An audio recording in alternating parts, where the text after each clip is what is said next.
साहब लिखते हैं, जाचां दसदा इश्क न जाचियां नूं, जाचां दसदा इश्क न जाचियां नूं, रुस्से यार नूं इंज मनाईदा ए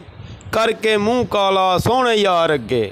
ओहदे हुसन दा वास्ता पाईदा ए, मार मार के हड्डियां भन्न देंदा, पत्थर दिल इस इश्क कसाई दा ए, पर सोहणे यार नूं पाईदा तुदों अजमत जदों अपना आप गवाईदा है। दैम साहब लिखते हैं, हुसन गैब दा पकड़ के पैमाना, कद बुत पहलां इश्क मेचदा ए, करदा हेच खाना पेचदार डाकू, घेरा घत के जुल्फ दा पेचदा ए, घरों निकल जे बने बेघर सस्सी, घरीं आ जांदा पुन्नू केचदा ए, दैम उस तों विकदे जग दोवें, जिहड़ा अपने आप नूं वेचदा ए। साईं सरदार साहब लिखदे ने,